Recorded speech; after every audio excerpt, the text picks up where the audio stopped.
The hulking carcass of the monster lies in front of you.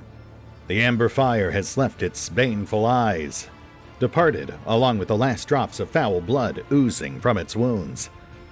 In the distance, the master helmsman slowly regains consciousness. He immediately recoils from the dead creature, swearing profanely. Lord Captain, I'm guilty as charged. I was not myself. I fell for the filthy Xenos' tricks like a green cabin boy. I make no excuses. I know the rules, and I request capital punishment. Strike off my head and be done with it. Ravor, I think we both know it's not as simple as that. You were clearly under this thing's influence, and now that it's dead, you should be fine. I am curious as to how it happened, though. The renegades stormed the bridge and then brought that thing in. We held our ground, but as soon as the monster looked at us, my mind went blank. It was like being a puppet. Damn those Xenos tricks. Right, so clearly not your fault. You were a victim in this like so many others. Even I was fooled to an extent. Just take it as a learning experience. Besides, where would I find another helmsman on such short notice? Right then. The old tub will have to put up with me for a while longer. I appreciate your clemency, Lord Captain.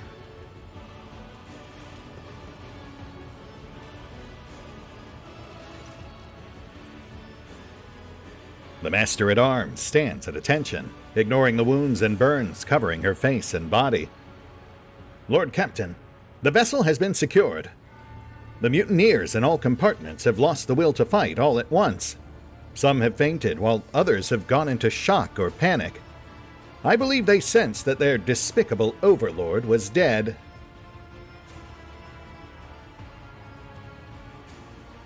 Yeah, they all do seem to share some sort of psychic link. Makes this a good time to canvass your own men for any that might have been compromised. Like our former Friendzo down in the freight line. Not to worry, Lord Captain. Several enforcer squads were compromised, but I shut down the ventilation systems in their compartments and asphyxiated them. Once we are done here, we will enter with flamers, burn the bodies, and do a personnel sweep. Anyone suspicious goes out of the airlock. Okay, well, I mean, that might be a bit much, but then again, it does seem like your draconian contingency plans did come in handy. You're rough around the edges, but you are good at your job. It is the duty of the Master-at-Arms to anticipate any threat to the ship's safety, even one as unusual as an uprising by genetic aberrations, supported by the highest-ranking officers. Fair enough. Though I will say, one enforcer officer that did stand out to me was Captain Klein. He did a good job out there, even after Frenzzo's betrayal and Ginevri's death. You can always count on veterans. I will present the old man with an award. Throne knows he has earned it, and then some. That he has. And speaking of people who've earned things, you wouldn't happen to know where my former Infernus Master might be?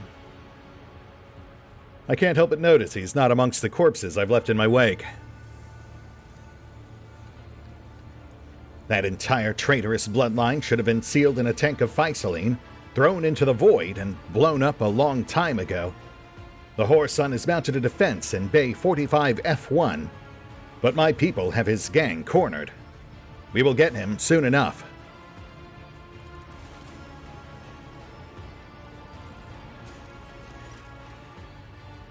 Her servo skull rattles to life and projects a hologram onto the deck.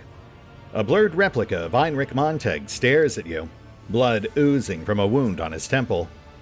One of his hands is bound with a tourniquet, and he is sliding a low stick with the other. Hey, Bridge, do you copy? I see you've not yet changed the access psalms. Are you celebrating your victory, Valen?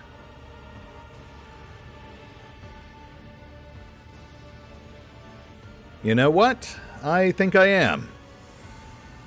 You and your ilk caused a lot of damage, Heinrich, but despite your best efforts and what? Hundreds, thousands of years of planning? You were still undone by a man with a gun. Just deciding what to do with the carcass of your sire here. Your arrogance never fails to amuse. Yeah, I underestimated you, as well as your retinue, those bloody zealots, and that sadist, Jocasta. Who would have expected such fierce resistance from a bunch of false believers? The Infernus Master appears serious, somber. The usual tearful insolence has vanished from his face. I wanted you to see my face before I die. Commit it to memory. One day you will realize what sacrilege you have committed. And in that moment, you will remember me. Remember you, Kraken spawn. You were a brazen one. Ulfar bursts into laughter. I will compose a fine verse about this day, about the bloody battle and the victory over your abominable master. But you, spouter of lies and betrayer of humankind, there won't be a single line about you.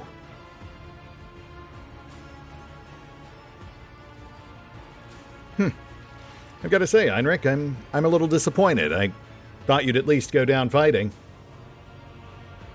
So that's really it then? You felt your sire go, and now you're just cashing in your chips? Heinrich winces angrily. We all felt every single moment of the blessed angel's agony. And then he died. And our dream died with him. You snuffed it out and stomped on it like a low stick butt. Now, his song will not return to our dreams. The many-armed emperor will not see us. Yeah, that's very sad. So just out of curiosity, where exactly did that thing come from? The abandoned lair we found back on Dargonis, or somewhere else? The planet we found the Nourishers on, perhaps? No. He's been here a long time. Longer than you or anyone else. Its blessed feet crossed these decks centuries ago, when Theodora's predecessor still called himself Lord Captain. He came from the stars where the many-armed emperor dwells to bear his word. But then he faced a great massacre at the hands of the wicked.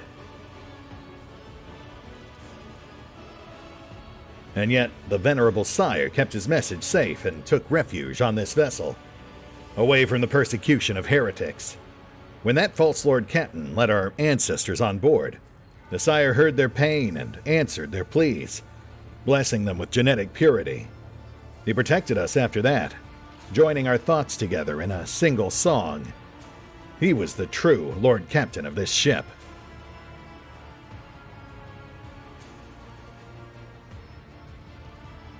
Yeah, sure seems that way.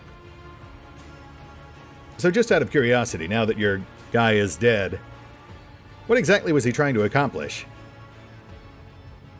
We didn't get much time to chat before I put him down. You don't know when to stop, do you, Valen? Fine, I'll tell you. We were close to our goal. A few more years, a few more pure converts to the true faith. But the spinners pulled that stunt with the bath and you seized on their tip-off right away. When it came to the telepathic ritual, it became clear that you weren't going to leave us alone, and that we'd have to start the harvest season early. Our old Magus appeared to you during the rite and led you on a false trail. He lulled you into a false sense of security by throwing a small portion of our forces to the wolves, and sacrificing himself to buy time to prepare for the harvest. We orchestrated the elevator accident, but you survived. And then I almost intercepted you there on the freight line, but the blood-spun web interfered again. You could have been part of us. Part of something great. Something real. But you ruined everything. Everything. Yeah, sorry about that. I guess I just took it kind of personally when people started trying to kill me. And, while you're feeling so talkative, one more question. Where exactly did you fit into all this? Just curious if you ever really even had a chance. You're dead either way now, but it would be nice to know. I am pure. My mother and father both trace their lineage back to the ones who received the gift of genetic perfection from the sire himself. Had there been a few more generations between us, I would have resembled the sire more closely. But each of us has their own calling. I look almost like a false believer. Heinrich lifts the welding goggles from his forehead, exposing the rudiments of a purple crest, which means that I was destined to be a spy among you. Right, so you never really had a chance. You know, I actually pity you, Montag. So what now? Your master's dead, as are the bulk of your brethren. You ready to lay down your weapons and accept your fate? I mean, hey, I'm more than happy to come down there and kill you myself if you'd prefer to go down fighting. I mean, you won't stand a chance, but I'm happy to give you that last fleeting moment of false hope. And then what? You'll spare the rest of us? I think we both know the answer to that one. You yourself just said that you've been tainted for generations, and that given time you'll just give birth to more of these things. Heinrich laughs hoarsely. Yeah, I wouldn't believe you if you'd said otherwise. No, I know I'm a dead man walking. But there are unarmed people here with me. Our families who have neither the desire nor the ability to fight. Our children, our elderly. People like my sister and niece. Do you want their blood on your hands as well? Will you take revenge on them too? Or is my life enough? Oof, Heinrich, buddy.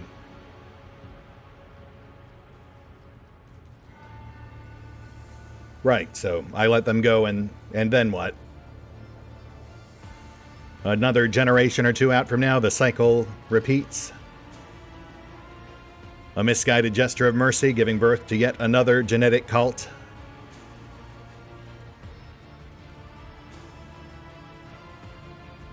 You know, I might have actually fallen for it if you hadn't mentioned the whole bloodline thing.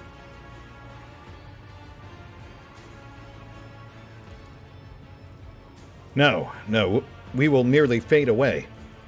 The sire is dead and his pure-blood offspring have been butchered. They alone, our pristine kin, could bestow the kiss that allowed his song to be heard. The orphans and widows are of no threat to anyone. Drop them off in any remote wilderness. All right, Montag, this is just getting sad. You know that's not going to happen. And really, you've only got yourself to blame. You're the one who kind of gave away the game here. And to think, if you had actually just come at me, died fighting, you wouldn't have to die now knowing that you've personally put an end to your sire's legacy. That's rough, buddy. Anyway, I think we're about done here. Any final words?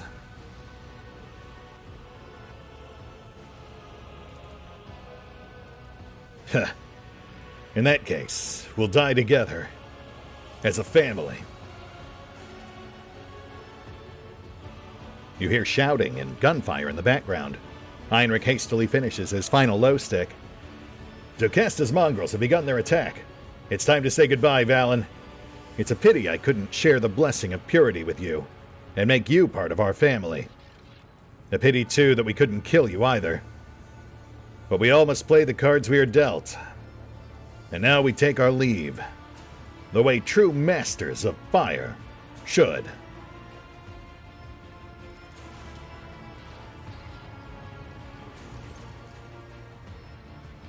The finger of truth has 3 sorrowful phalanges. One is shattered, but... The Infernus Master smiles widely, pulls a remote control from his pocket, and pushes a button. There is a sharp beeping of detonators, a monstrous roar, and the projection disappears. For a while, the sound of flames crackles from the speaker, before abruptly cutting off.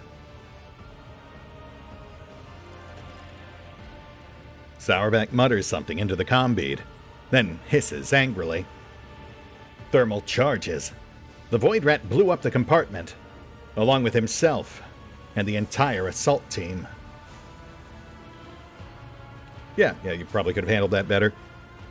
But I'll at least give him this. Traitor or not, Heinrich was a man who stood by his values, even if he really had no choice in the matter.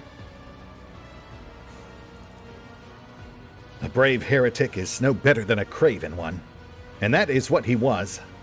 A heretic, and an abomination. Well, I mean, obviously. That was the last pocket of resistance. The mutiny has been suppressed, Lord Captain. The enforcers are now carrying out a sweep of the compartments, and the officers are forming new repair crews to replace the Inferni. The ship's critical systems have been stabilized, and your throne has been liberated. Thousands of Dynasty subjects are waiting for your orders. So all that remains for you is to take the captain's throne and affirm your dominion. All hail, House von Valancius. Right. The sire is dead. Hail to the king.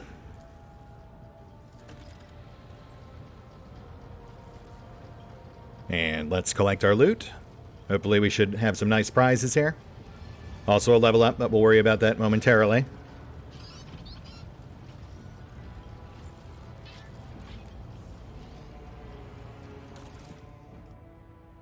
Oh, okay, this is promising.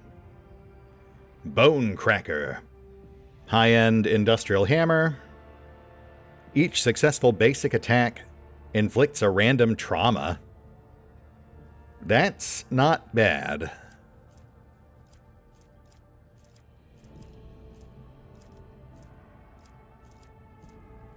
Strangler Weber. A unique Weber with an additional debuff effect. Minus 20 to weapon skill and disables attacks of opportunity. Interesting, but generally speaking, I think we're better off just killing people than mildly inconveniencing them. Maybe if they had like a live capture system, being able to take enemies alive would definitely make something like the Weber much more viable. Rib suit. High-end heavy. Reduces crit chance against wearer. Plus 3 deflection if toughness is higher than 75. Some decent base numbers, but pretty tame special effects.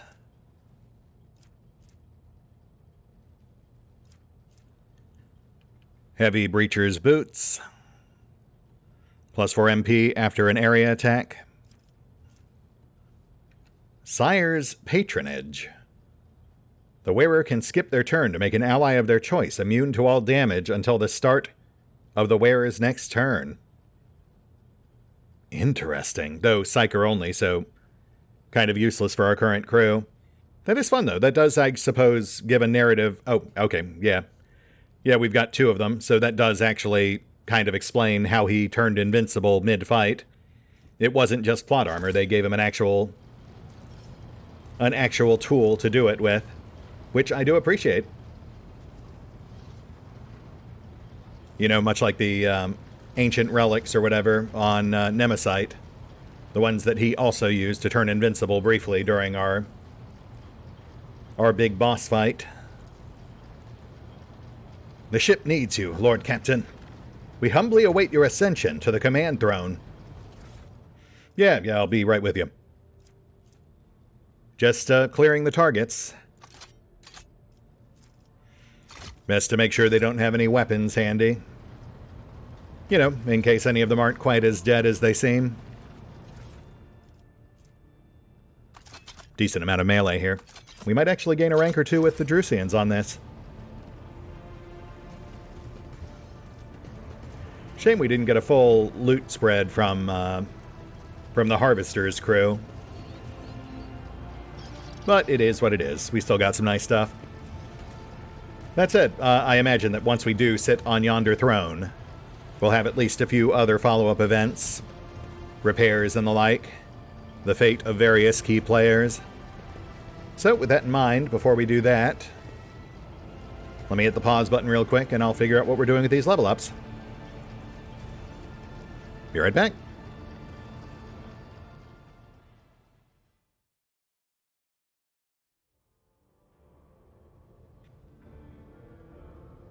And we're back. All right, let's run through this.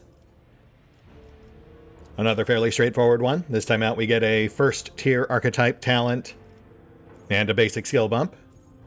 Skills are all pretty well set, so it's basically just the talents, which for the most part is general luxury stuff. Valen, for example, will pick up Insightful Precision, which in turn will dovetail nicely into our final tier 1 pick, Combat Insight, which by the time we can actually pick it up will actually essentially always be active because the very first use of Insightful Precision will immediately meet that prereq. And then we've got Abby, who again will continue stacking his general tankiness with clenched teeth. He is actually at his most vulnerable that first turn before he gets everything set up, so this will help offset that. Overkill, maybe, but, you know, still. Nice to have in our pocket. And then, of course, skill will go to Carouse. Which brings us to Pask. And in his case, we are going to pick up Informed Hit, which I have had my eye on for a while now. That one will essentially give him an auto-crit every time he uses Precise Attack. Barring, I suppose, the very rare case where an enemy for some reason doesn't have exploits. Like, I guess if I use Expose Weakness, maybe. So I guess we'll just continue to not do that. And that brings us to Kibbles, who will continue stacking with Dance Partners. We basically always have her dual wielding anyway, so I mean that's essentially a permanent +8 bonus to weapon skill, which in turn rolls into Medicae, which rolls into health, which rolls into other things. It's a whole cascade effect.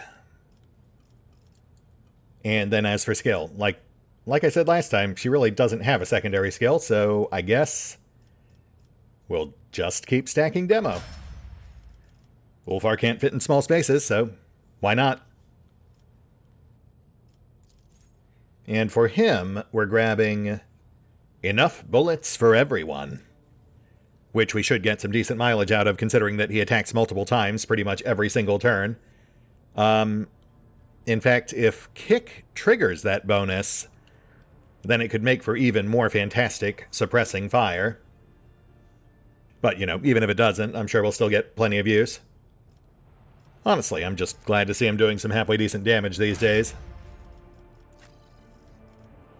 And that brings us to Cassia, who will grab Be Vigilant.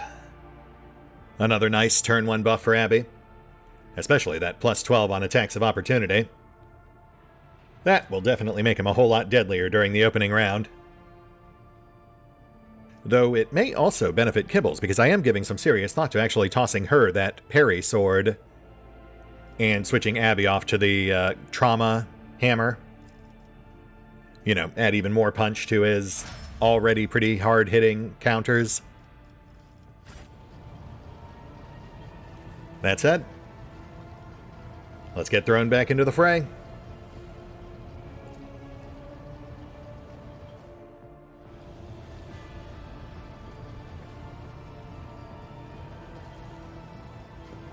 To all officers and crew members who have remained faithful to their vows of service, the ship is ours. Glory to the Von Valancius dynasty.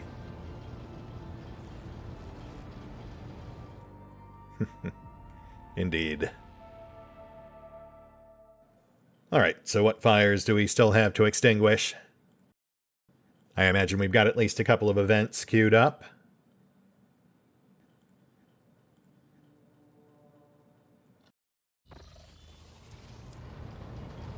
Oh, wow.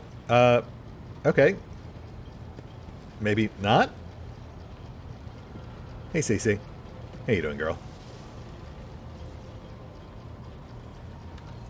Voxmaster, do we have news? No? Okay. Fair enough. Huh. I do notice that the 3 Sorrowful Phalanges is still active, specifically regarding the Cult of the Ravenous Star.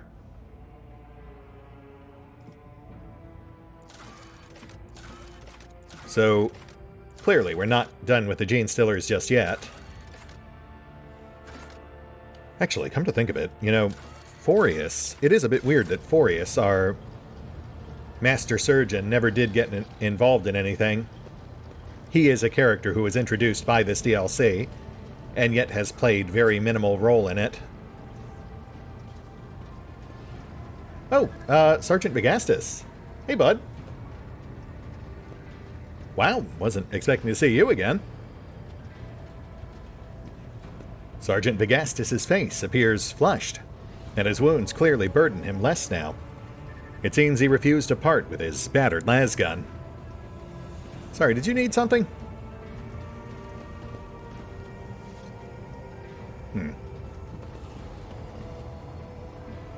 Your helmsman, Ravor, showed me around the decks in his spare time. A wonderful void ship you have. The Watchman of the Abyss couldn't hold a candle to it. I still miss that old rig, though. Your lordship, I'm glad to see you in good health. I still can't believe we made it out of Camorra. I'm in your debt.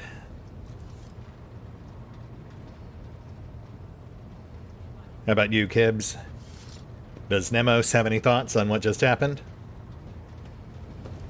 Take heed, Nemo. Our blessed Domin. May the Guess not. Alright, well, let's hit the pause button real quick. I'm going to do some trading with Dan Rock, and I'll figure out our next move.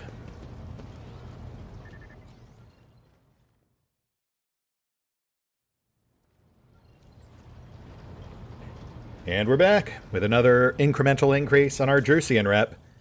Just 2 ranks, but, you know, bit by bit, we're getting up there. Sadly, not much of note this time out. Most of this stuff will just get cycled right back into cargo to continue bulking up our Drusian rep.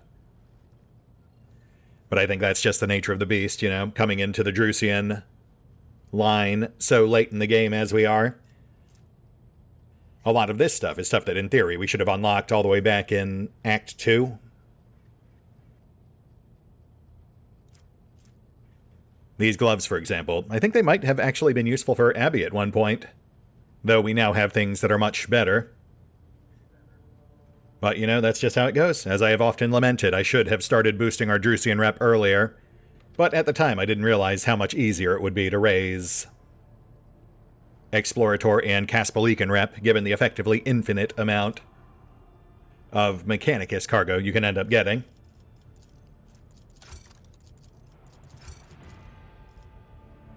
But hey, on the bright side, we have maxed out Imperial Navy, which nets us the Jovian Pattern Class 4.5 drive. Sadly a step down from our Sacrament of Light, but that's fair. The Sacrament is a capstone reward. And we get the Military Adamantine Void Ship Plating, which is actually a net gain. Although it does technically have 3 points less armor plating for the port and starboard, it's 4 points higher for the fore and aft. So, collectively, a 2-point net gain on all 4 collective sides. So at least we did get something we can use. Though I think, ultimately, narratively, just capping out Imperial Navy is itself our ultimate reward, since I think that does come into play for our endgame. That said, not really much else going on the bridge right now. I walked around, tried talking to everyone, no one had anything new to say, so I guess we'll just go do what we usually do after a completed side quest and fire up the hot tub stream.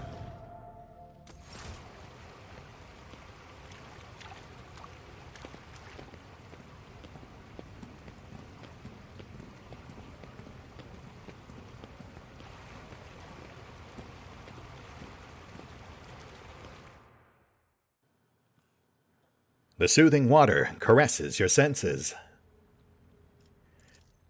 Troubles, worries, loss, they all melt away. But soon, your thoughts turn to other things. Master of Ablutions, why don't you call for one of my companions? Of course, your lordship. Which would you like me to summon?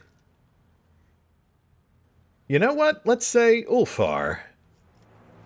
I've been downwind of the guy a couple of times. I think it's pretty clear he could use a bath. At once. You have fine chambers at Vedder. Now, what kind of saga do you wish to hear? Well, I was actually kind of hoping you'd clean yourself up, but, what the heck? We've been through a lot of serious business lately. Why don't you regale me with something a bit more lighthearted? Once, my brothers and I clashed with a throng of orcs. On the 5th day of the fray, Brother Harad skewered one of the meaty bastards with his chainsword, and his sword got stuck. The fight still raged on around him, so Harad just kept swinging his sword, and the impaled corpse along with it. And that is how he got his moniker, Harad Barbfang. Flies the green carrion above a battlefield bloody. 'Tis the banner of Harad, his glory displayed. It sends his foes fleeing, afraid of becoming Barbfang's new standard. Yeah, I guess you don't want to end up flagging mid-battle. How about a tale of heroic valor? I have seen my brothers accomplish many fine deeds, but I will not tell stories of them today. Instead, I will honor the valor of a mortal guards maiden named Soria. When all of her comrades had fled or fallen, she alone stood and fought with us against the unholy scourge. She died with honor, a las pistol in one hand and a torn banner in the other. Fragile is the human form that stands with the Astartes, yet those with heart aflame a hero's honored place will claim, beside the All-Father's children. Well said, my friend. So how about a tale of terror? I am curious as to what might actually frighten a space wolf. From what I've seen, you usually laugh in the face of danger. Once, when I was young, a foul sorcerer bewitched me in battle. It made me see my own brothers as warp spawn, and I attacked them. Good was my fortune that our leader made short work of the scum, before I could harm any of my brothers. And great was my horror when I realized what I had nearly done. Oh, interesting. Foams the mouth of the spellbound runt, biting the flesh of prey misperceived. The sorceress grief will forever remember the pup, scarred by brotherly blood, all but spilt. Yeah, that does track based on what he's previously let slip. That and the, I guess the Space Wolf Rage. It does seem pretty obvious that at some point, some pivotal event drove a wedge between him and the rest of his brethren, which I imagine we'll find out more about once we locate his pack. Thank you, Ulfar. You've given me a lot to think about. You sure you don't want a bath? Until next time, at Vedder. Fair enough. You are alone once more. Your bath soon concluded.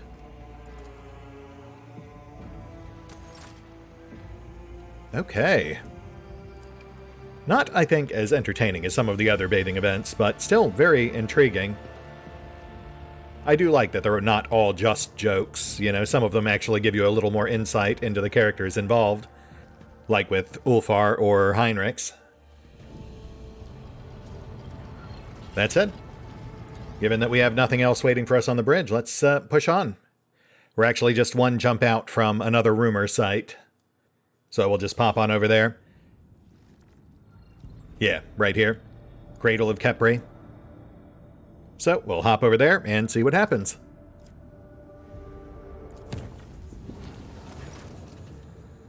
Lord Captain, I have made an important discovery. When you destroyed the creature the mutants called the Sire, I felt it was my duty to investigate how the abomination had found its way onto our ship. Digging through old inventories and archives of trade transactions, I latched onto a single name: Finger of Sorrow. More than 2 centuries ago, the drifting hulk of this vessel was discovered by Lady Theodora's predecessor. It was a lost merchant ship with a hold full of cargo. I was reminded of the 3 sorrowful phalanges mentioned by the twisted creatures. I dare theorize that this image harkens back to the name of the ship, woven into the heretics' beliefs. 1/3 of the goods taken from the Finger of Sorrow were sold to the Drusian mission on Footfall for the needs of a colonization ark, the Wasteland Wayfarer, bound for the world of Jessivon. Giving rise to the Nourishers, right, okay. 1/3 was taken to the hive Scipione 84249 on Dargonis, where a mutiny broke out later, and the final 1/3 was left on the flagship. Surely you can see where I'm going with this? Centuries later, a cult of mutants emerged in every single location the shipments were delivered to. Yeah, so it would seem. Do we happen to know where this Finger of Sorrow hailed from? It arrived in the Expanse from somewhere in the Calixis sector. More precise information may be contained in the dead vessel's log, but I do not have it in my possession. So 3 sorrowful phalanges, all from the same Finger of Sorrow. You think it's just theological embellishment, or could there be a deeper meaning there? I assume they symbolize the 3 branches of the cult: the Nourishers, the Ravenous Star, and the unnamed cult from Scipione. At least I pray to the Emperor that there are only 3. Okay, well, just to correct you real quick, the cult on Scipione was called the Foreman. So you mean to say that my dynasty is responsible for spreading these things all over the Coronis? Purely out of ignorance. The creatures probably lurked in the cargo and no one discovered them, or perhaps we know these things can take over minds. They could have dominated anyone who stumbled upon their nest. True, but still, that does make it our Protectorate's responsibility to make sure this doesn't happen again. Best to not leave this Finger of Sorrow digitized. We'll knuckle up. Get this thing handled. The coordinates have already been entered into your logbook, your lordship. You know me too well. Thank you, Danrock. Interesting. So, potentially a patriarch's patriarch? What goes above a patriarch? Also, what's happening now? We've got something going on our bridge.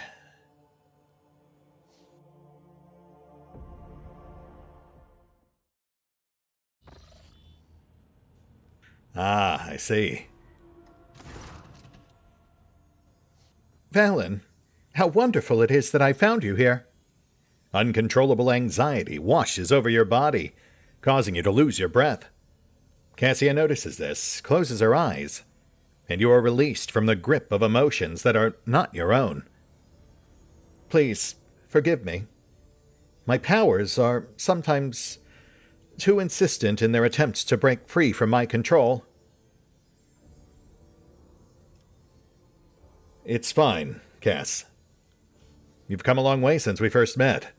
You recognized what you were doing and took steps to correct it without me having to say anything. You should give yourself more credit. I came to deliver good tidings.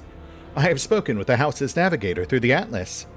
Of late, I can feel with increasing clarity how our connection is growing stronger. Despite the dissent in our midst, how Sorcelio has been able to keep a precarious equilibrium, thanks in part to your unexpected arrival on Urak 5 and the resolution of the conflict at the Dargonis reception. Not all Orcelios concur with your decisions, but none can deny the impact that you, and no one else, have had on the house's present state of affairs.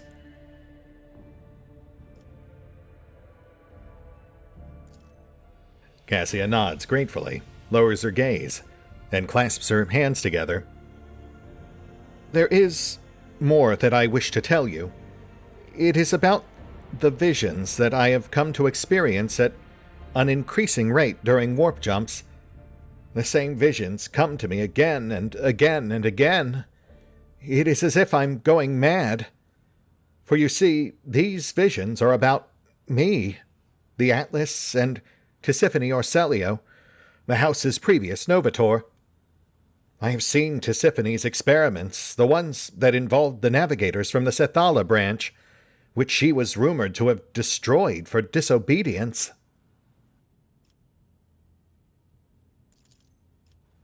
But the visions told me an altogether different story, one where the Sethalis helped Tisiphone create the Atlas, and they vanished immediately after the experiments were done with. Perhaps I can... No, I know I can find the way to the Palace of the Atlas if I recreate Tisiphone's journey from my visions. A real palace, not the psychophysical illusion to which the Orcelio navigators can reach out. I have always had a feeling that it truly exists in our world. Now, however, I know it with absolute certainty. Interesting. I was wondering how we were going to end up being tagged into that. I mean, a physical palace would certainly make it easier than us being inceptioned. Why are you so sure you can find this place? I saw Tisiphone experience an epiphany in a dream, just like my visions came to me on our travels through the warp. She beheld a planet hidden behind roiling warp storms. The world promised her great power, so Tisiphone gathered the Sethalis, her most devout followers, to go on a journey through the Tempest. I know not the details of what happened on that planet, but it was there that the Sethalis sacrificed themselves for an experiment of some kind, and it was there that House Orcelio obtained its Starway Atlas. For the first time ever, I have an opportunity to find answers to the questions my mentors so deftly avoided. Why did Tisiphone choose me? What is the Atlas?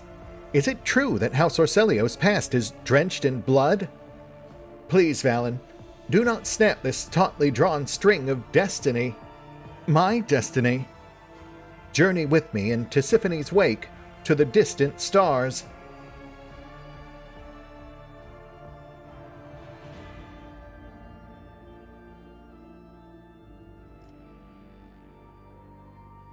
I mean, yes, of course, I'll help in any way I can, but with the Grand Council looming, you don't think we should perhaps bring this up with the rest of your house?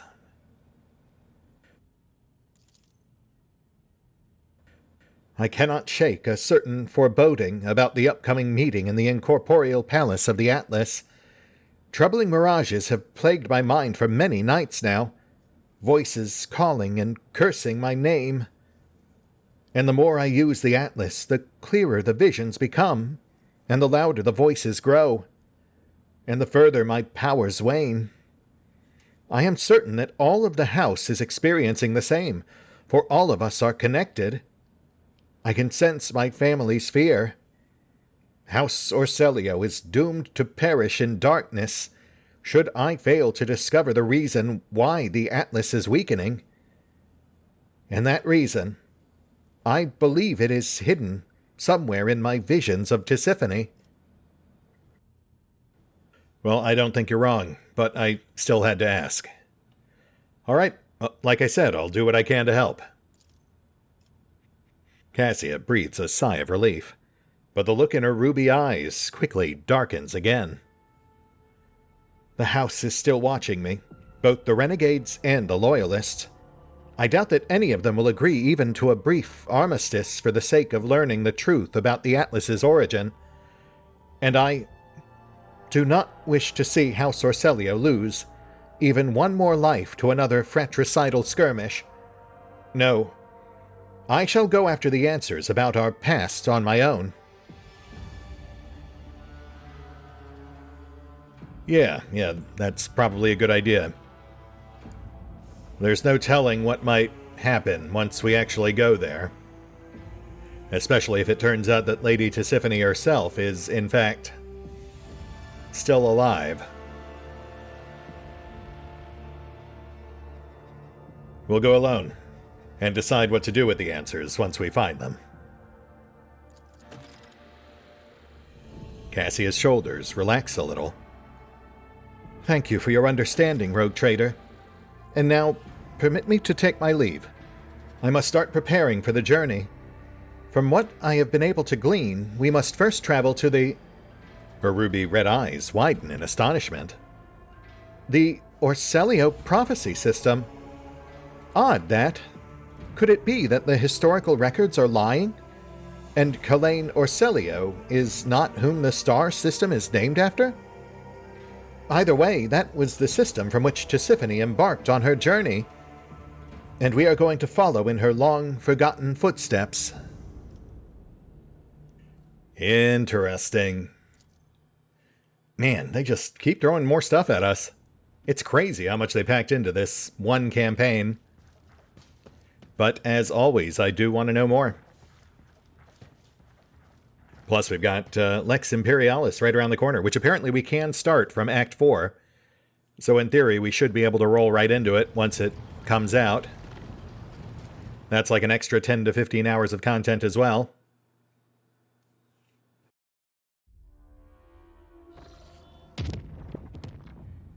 And here we are, Cradle of Kepri. Quick spot check on our colonies. We've got goods. We've got Charter of Minimal Rights banked. So Dargonis now joins the ranks of our perfect planets. With Janus being the one notable outlier. Yep, since all of our others are perfect 10s. With all projects complete, except for, I think, this one, Scriptorium Schools, as well as the Organ Project, which again, we're probably going to skip, since that would actually take our complacency into the negative. And Holy Ammunition, which we still have a ways to go with the Drusians on. Still hoping they'll set us up with more projects going into Act 5, but at this point it really doesn't feel like they're setting us up for it. It is very much giving us the impression that we're coming up on the end of all our colony stuff. So wait, which one are we here for? Distress signal or landing place?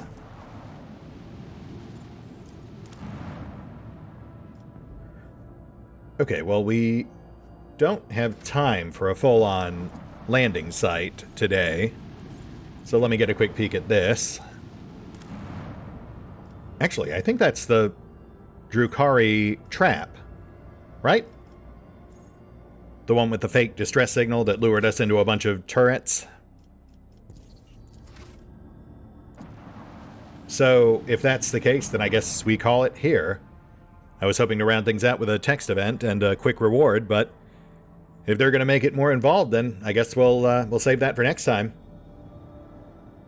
That said, yeah, we'll hit the pause button for now. I'll take a look at the galaxy map, see where our new quest markers are, Orselio Prophecy and the Finger of Sorrow.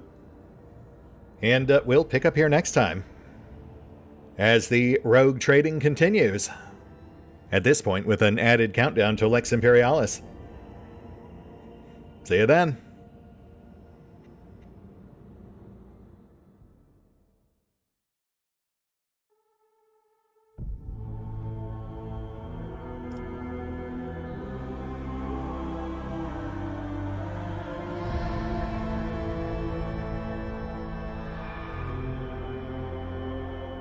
Oh, and special thanks to the Raiders, the fine folks who help make these videos possible, including but not limited to Erie V23, Revenant, Alois, Arrow Bowman, Dragon Matrix 7, Drakiith, EgonAlter, Exsellsior, Gottlieb, James Trimmier, Kazorm, Lady Shayna, Mark Giemza, Nathan Welch Jr., OverlordPherom, RandomPassrby, RobbyB, Tomasz Piątkowski, Triphoppenskip, and Valinrook. Thanks for your support, guys. That said, if you'd also like to help support the channel, then feel free to push the buttons that do the things. Trust me, it does make a difference. Or you could even check out the PayPal, the Patreon, the Nexus GG, or the YouTube memberships. Links are in the description.